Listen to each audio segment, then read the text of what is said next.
कितनी तेज बारिश हो रही है। अगर ऐसे ही बारिश होती रही तो मैं सब्जी बेचने कैसे जाऊंगी। आशा अपनी झोपड़ी के दरवाजे पर खड़ी होकर बारिश को देखकर ये सोच रही होती है।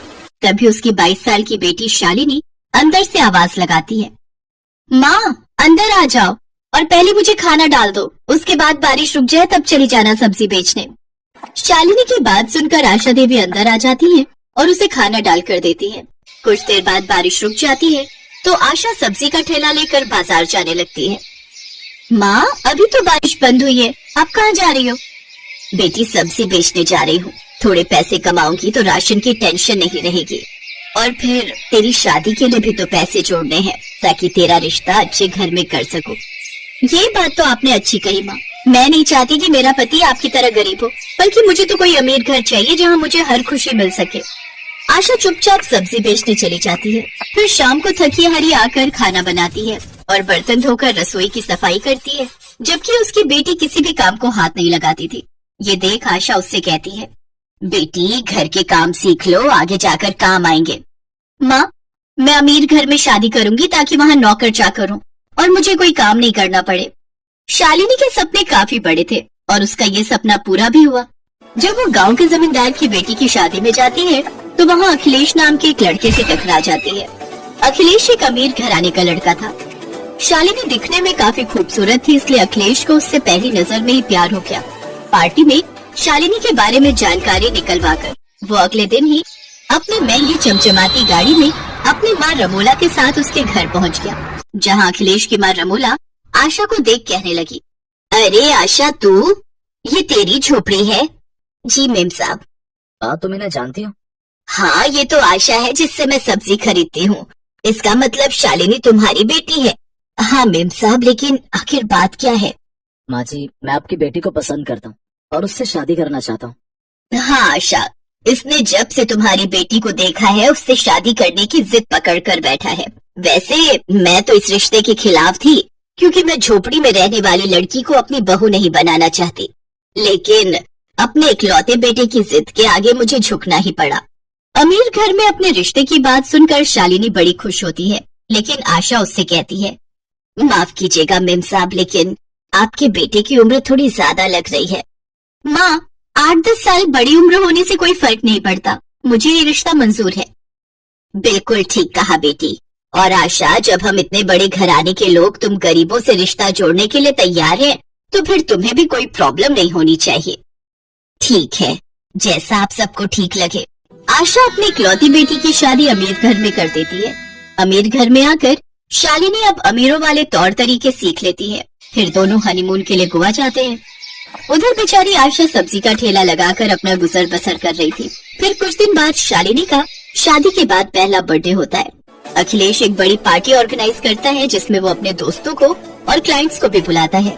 जन्मदिन में आशा भी अपनी बेटी को बधाई देने के लिए आती है। बेटी मैं तुम्हारे लिए ये गाजर का हलवा बनाकर लाई हूँ, जन्मदिन बहुत मुबारक हो। उन सबके सामने शर्मिंदा होकर शालिनी गुस्से में आकर कहती है, आप जो भी हो फिलहाल यहाँ से जाइए, लगता है बेचारी की मानसिक हालत ठीक नहीं है। मेरी तो केवल एक ही माँ है और वो मेरी सासू माँ रमोला है। आशा रोते हुए घर लौट आती है। मेरी बेटी अब इतनी अमीर हो गई कि अपनी गरीब माँ को भूल ही गई। छोटी सी थी जब उसके पिताजी उसे छोड़कर इस दुनिया से चले गए थे। तब से सब्जियां बेचकर उसे पाला पोसा और आज मेरी अमीर बेटी मुझे पहचानने से मना कर रही है। ये सब सोचकर आशा बड़ी उदास होती है, लेकिन फिर वो ये सब भुलाकर रोजमर्रा के कामों में लग जाती है और सब्जियां बेचकर अपना पेट पालती है। उधर अखिलेश कुछ दिनों के लिए मीटिंग के सिलसिले में शहर से बाहर चला जाता है। पीछे से रमोला सीढ़ियों से गिर जाती है और डॉक्टर उसे कंप्लीट बेड रेस्ट करने की सलाह देता है। देखिए इन्हें बेड रेस्ट की जरूरत है, अब से आपको ही इन्हीं की देखभाल करनी होगी और इन्हें बिस्तर से हिलने नहीं देना है। ये सुनकर शालिनी को बड़ा झटका लगता है क्योंकि उसकी कामवाली तो पहले ही छुट्टी पर गई हुई थी और अखिलेश भी बाहर था। छी, मुझसे तो इस बुढ़िया की देखभाल नहीं होगी, इसको नहलाना खिलाना डायपर बदलना, छी छी छी, ये सब मेरे बस के नहीं। इसलिए इन सब से बचने के लिए वो अपनी सास को अकेला छोड़कर कुछ दिनों के लिए अपनी माँ के घर आ जाती है। तो यहाँ अब क्या लेने आई है? ओफो माँ, तुम अभी तक गुस्सा हो, वो पार्टी कोई मामूली पार्टी नहीं थी। उस पार्टी में कई बड़े बिजनेसमैन आए हुए थे जिन्होंने अखिलेश जी को बड़े कॉन्ट्रैक्ट देने थे, इसलिए मुझे वो सब ड्रामा करना पड़ा। ये सुनकर आशा देवी को थोड़ी तसल्ली हुई। फिर उसने शालिनी से कहा, ओह अच्छा, लेकिन तुम अचानक से यहाँ, सब ठीक तो है ना? शालिनी उसे सारी बात बताती है। तुझे शर्म नहीं आई? अपनी सास को इस हालत में अकेला छोड़कर आ गई। खैर, मैं ये कैसे भूल सकती हूँ, जब जन्म देने वाली माँ की तू सगी नहीं हुई तो उनकी क्या होगी। ये कहकर आशा रमोला के घर चली जाती है, जहाँ वो देखती है कि रमोला बुखार से तप रही है। आशा उसके सर पर पट्टियां करती है और उसके लिए खिचड़ी दलिया बनाती है। अब कुछ दिन तक वो उसके घर पर ही रुकती है और उसकी खूब देखभाल करती है। उसे स्पंज करना, उसके डायपर बदलना, सब काम वही करती है। हफ्ते भर के अंदर ही रमोला पूरी तरह से ठीक हो जाती है। आशा को अपनी सेवा करते देख रमोला भी बहुत खुश होती है। अब वो दोनों साथ में बातें करती, खाना खाती और अपना हर सुख दुख बांटती। अब दोनों सहेली की तरह रहती। एक रोज, आशा, तुमने जो मेरे लिए किया है ना, वो कोई नहीं कर सकता। मेरी बहू ने मुझे अकेला छोड़ दिया, लेकिन समधन होकर भी तुमने मेरी कितनी देखभाल की है। अब से तुम मेरी समधन नहीं बल्कि मेरी सहेली हो। फिर अखिलेश घर वापस आता है तो उसे सारी बात पता चल जाती है। उधर रमोला के ठीक होते ही शालिनी भी वापस आ जाती है, लेकिन अखिलेश शालिनी को खूब सुनाता है। निकल जाओ तुम मेरे घर से, अब क्या करने आई है यहाँ? मेरी माँ को ऐसी हालत में छोड़कर तुम चली गई। मुझे तुम जैसी पत्नी की कोई जरूरत नहीं है। नहीं नहीं, मुझे ऐसी सजा मत दो, मुझे माफ कर दो।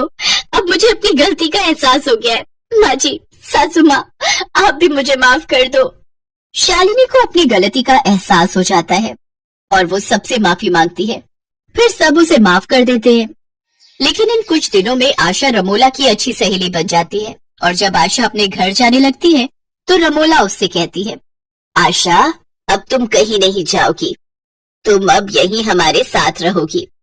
लेकिन भला मैं अपनी समधन के घर कैसे रुक सकती हूँ? समधन के घर ना सही, अपनी सहेली के घर तो रुक सकती हो ना। आज से हम समधन बाद में, लेकिन सहेली पहले है। और इस तरह एक गरीब समधन अपनी अमीर समधन की सहेली बन जाती है। अब वो सब एक ही घर में एक साथ खुशी खुशी रहने लगती हैं।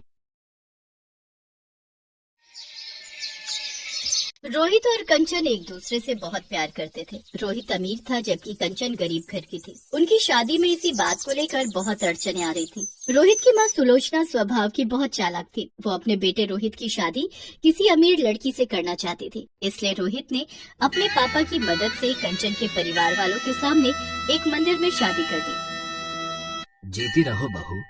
पापा, आपको लगता है मम्मी इस शादी को मंजूरी देंगी? बेटा, जब भगवान ने मंजूरी दे दी तो तुम्हारी मम्मी को भी देनी ही पड़ेगी। अच्छा चलो, अब कंचन बहू को घर ले चलो। माँ, मुझे आशीर्वाद दो कि मैं सासू माँ का दिल जीत सकूं। बेटी, मुझे पता है तू एक न एक दिन अपनी सासू माँ का दिल जरूर जीत लेगी और मेरा आशीर्वाद हमेशा तेरे साथ है। कंचन रोहित और अपने ससुर के साथ घर पहुँचती है, पर ये क्या, जैसा सोचा था उसका बिल्कुल उल्टा हुआ। उसकी सासू माँ ने कंचन को देखकर बिल्कुल भी गुस्सा नहीं किया। वो तो खुशी से थाली सजाकर उन दोनों की आरती करने लगी। ये देखकर रोहित और उसके पापा हैरान रह गए। उन्हें तो लगा कि सुलोचना पूरे घर को सिर पर उठा लेगी, पर ऐसा कुछ भी नहीं हुआ। सुलोचना ने कंचन का बहुत प्यार से स्वागत किया। आओ बहू, अंदर आओ, नए घर में तुम्हारा स्वागत है। देखो जी, शादी तो तुम चुपचाप कराए, पर रिसेप्शन में बहुत बड़ा करना चाहती हूँ। मेरे भी तो अरमान है कि आस पड़ोस और रिश्तेदार सब मेरी बहू को देखे। हाँ हाँ सुलोचना, बिल्कुल, मैं आज ही रिसेप्शन के सारे इंतजाम करता हूँ। कंचन खुश थी कि उसकी सास ने उसे अपना लिया था, पर ऐसा कुछ भी नहीं था। सुलोचना बहुत चालाक थी। वो अपने मन में कोई और ही खिचड़ी पका रही थी। मैं ये झूठे प्यार का नाटक ज्यादा दिन नहीं कर सकती, मुझे कुछ और ही सोचना होगा। हाँ, ताकि मैं इस लड़की को अपने घर से निकाल सकूं। सुलोचना ने कंचन को बहू के रूप में नहीं अपनाया था, वो तो सबके बीच नाटक कर रही थी। रिसेप्शन में सुलोचना कंचन को अपने रिश्तेदारों और पड़ोसियों से मिलवाती है। रोहित का ध्यान अपने दोस्तों में था। क्या बात है सुलोचना, तूने तो चोरी चुपके बेटे की शादी भी कर दी और अचानक से रिसेप्शन भी रख दिया। बात कुछ हजम नहीं हुई। अब क्या बताऊं सुषमा, बहू गरीब घर की है बेचारी, इसलिए चुन्नी चढ़ा कर ले आए। अब बारात जाती तो इसके माता पिता में इतनी गुंजाइश नहीं थी कि बारात का स्वागत कर सकते। अरे बिल्कुल भी कुछ नहीं है, तुम क्या समझ रही हो, घर में बैठने के लिए कुर्सी तक तो है नहीं। वो तो रोहित को ना जाने इसमें क्या दिख गया। अब बच्चों की तो तुम जानती ही हो, जिद के आगे झुकना ही पड़ता है, वरना मैं तो इसे कभी भी अपनी बहू ना बनाती। अच्छा तुम लोग अब आई हो रिसेप्शन में तो अच्छे से खा पी कर जाना। बबली, उषा, सुन रही हो ना, हमने रिसेप्शन बड़ा पैसा लगा कर रखा है, एक एक बढ़िया चीज बनवाई है। बहू अगर गरीब घर की है तो क्या हो गया, ससुराल तो उसे अमीर मिला है। चलो मैं और मेहमानों को देख लूं। सास की बातें सुनकर कंचन की आंखें आंसुओं से भर आती हैं। तभी उसके माँ और पापा आ जाते हैं। कंचन अपने आंसू पोंछ लेती है। सुलोचना मुंह बनाती हुई उसके आगे से चली जाती है। बेटी, तू अपने ससुराल में खुश तो है ना? कंचन, तेरी सास ने तेरे साथ कुछ गलत बात तो नहीं की? जी पापा जी, माँ जी तो मुझे बहुत प्यार करती हैं। पता है जब से आई हूँ कोई काम ही नहीं करने देती, सारा दिन ठाठ से बैठे रहती हूँ। कंचन अपने मम्मी पापा को झूठ बोल देती है, पर सच तो ये था कि सुलोचना उसके साथ सीधे मुंह बात ही नहीं करती थी। जब तक सुलोचना के ससुर और रोहित घर पर होते थे तब तक तो सुलोचना कंचन से बहुत मीठे से बात करती, और जैसे ही वो दोनों घर से जाते सुलोचना उससे घर के सारे काम करवाने शुरू कर देती, और शाम को जब वो दोनों वापस आते तो उसका रवैया अलग ही। अरे वाह, खीर बहुत टेस्टी बनी है। 2-3 दिन से मेरा मीठा खाने का बहुत मन था। अरे बेटा, मुझे पता था, तभी मैंने शाम को बना दी। तुझे पसंद आई, ये मुझे बहुत अच्छा लगा। मैंने चीनी भी कम डाली थी। मुझे पता था तू मीठा कम खाता है।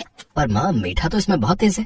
सुलोचना झूठ बोल रही थी क्योंकि खीर उसने नहीं बल्कि कंचन ने बनाई थी। कंचन ने मीठा ज्यादा डाल दिया था। जब सुलोचना की चोरी खुलने वाली थी तो कंचन बात को संभाल लेती है। अरे वो मैंने ही मीठा ज्यादा डाल दिया, मुझे नहीं पता था कि माँ जी मीठा डाल चुकी हैं। कोई बात नहीं बहू, आगे से मीठा कम डाल लेना। एक कटोरी मुझे भी दे दो। कंचन ने बात को संभाल कर अपनी सास को सम्मान दिया था, पर सुलोचना को इस बात से कोई मतलब नहीं था। घर के सारे काम कंचन करती थी, पर क्रेडिट सुलोचना अपने नाम कर लेती थी। कंचन इस बात के लिए कभी भी कुछ नहीं कहती थी। उसे लगता था कि अगर इससे उसकी सास खुश होती है तो कोई बात नहीं, इसे तो कोई फर्क ही नहीं पड़ता। मैं काम का सारा क्रेडिट अपने ऊपर ले लेती हूँ। करती ये है, मुझे कुछ और ही सोचना पड़ेगा। ऐसे दाल नहीं गलने वाली, मुझे सोनिया को बुलाना ही पड़ेगा।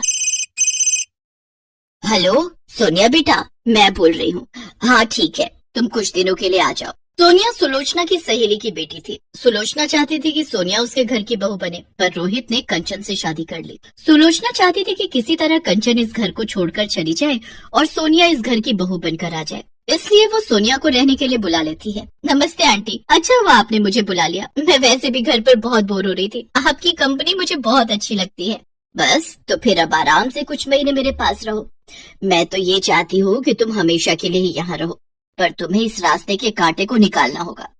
जब तक ये कंचन यहाँ पर है तुम इस घर की बहू नहीं बन सकती। आप चिंता मत करो आंटी, अब मैं आ गई हूँ ना, मैं इस कंचन को घर से निकाल कर ही दम लूंगी। बस तो फिर बन गई बात। तुम आज रोहित के लिए साउथ इंडियन खाना बनाओ, उसे साउथ इंडियन खाना बहुत पसंद है। दिल का रास्ता पेट से होकर गुजरता है। रोहित तुम्हारे हाथ का बढ़िया खाना खाएगा तो अपने आप तुम पर लट्टू हो जाएगा। पर आंटी, मुझे तो खाना बनाना आता ही नहीं है, मैं कैसे बनाऊंगी? अरे तो कोई बात नहीं, खाना कंचन बना लेगी। जब रोहित और उसके पापा आए तो मैं बोल दूंगी तुमने बनाया है, बस हो गया काम। सोनिया रसोई में जाती है और कंचन को मीठी मीठी बातों में फंसाकर साउथ इंडियन खाना बनाने के लिए कहती है। कंचन, आज मेरा साउथ इंडियन खाने का बहुत मन है, प्लीज तुम डोसा सांभर और इडली वगैरह बना दोगी, बहुत मन कर रहा है। ठीक है तुम बैठो, मैं तैयार कर देती हूँ। कंचन बहुत ही स्वादिष्ट साउथ इंडियन खाना तैयार करती है। रोहित और उसके पापा के आने का समय हो रहा था। तभी कमरे में से सुलोचना की चीखने की आवाज आती है। कंचन दौड़ती हुई कमरे में जाती है। बाथरूम में फर्श पर साबुन गिरा हुआ था, उस पर पैर फिसल गया, मेरी कमर। माँ जी, मैं डॉक्टर को फोन करके बुलाती हूँ, चलिए आप आराम से बिस्तर पर लेट जाइए। कुछ देर बाद डॉक्टर के आने पर पता चलता है कि सुलोचना की कमर का मांस फट गया है, जिस कारण उसे कुछ दिन बेड रेस्ट करना होगा। कंचन रसोई में सुलोचना के लिए कुछ हल्का बनाने चली जाती है। सब लोग कमरे से बाहर आ जाते हैं। सोनिया, यही मौका है, तुम मेरी सेवा करके सबका दिल जीत सकती हो, फिर आराम से तुम इस घर की बहू बन जाओगी। नो आंटी, मैं आपके वॉशरूम और टॉयलेट साफ नहीं कर सकती। अभी अभी डॉक्टर ने कहा कि आपको बेड पर ही वॉशरूम और टॉयलेट करना है, ये सब मुझसे नहीं होगा। मुझे इन सब कामों से बहुत चिढ़ होती है। जब आप ठीक हो जाओगे तभी मैं आऊंगी। अभी तो मैं जा रही हूँ, मैंने मॉम को फोन कर दिया था, वो गाड़ी भेज रही है। जब आप ठीक हो जाओगे तो मुझे फोन कर देना, मैं आ जाऊंगी। सोनिया की बात सुनकर सुलोचना की आंख खुल जाती है। वो जिसे अपना समझ रही थी वो वास्तव में अपनी नहीं थी। थोड़ी देर बाद कंचन कमरे में आती है, सुलोचना को अपने हाथों से खाना खिलाती है और उसके बाद दवाई देकर वॉशरूम करवाती है। कंचन सुलोचना की बहुत सेवा कर रही थी। अपनी बहू के इतने अच्छे व्यवहार को देखकर सुलोचना की आंखों में आंसू आ जाते हैं। उसने कंचन के साथ कितना बुरा किया था। सोनिया जाने लगती है। अच्छा आंटी जी, मैं चलती हूँ, आप मुझे फोन कर देना जब भी बुलाना होगा, मैं आ जाऊंगी। नहीं बेटा, अब तुम्हें परेशान होने की और बेवजह यहाँ आने की कोई जरूरत नहीं है। मेरी बहू है मेरी सेवा करने के लिए और मेरा ख्याल रखने के लिए। तुम अपने घर में खुश रहो और हाँ, जब शादी करो तो कार्ड भेज देना, मैं अपनी बहू कंचन के साथ जरूर आऊंगी। अपनी सास के मुंह से ऐसा सुनकर कंचन खुशी के आंसू रो पड़ती है और अपनी सास के गले लग जाती है। सोनिया मुंह बनाती हुई वहाँ से चली जाती है। कुछ दिनों बाद सुलोचना की तबीयत ठीक हो जाती है। अब उसका व्यवहार कंचन के साथ बहुत अच्छा हो गया था। ये देखकर रोहित और उसके पापा भी बहुत खुश थे।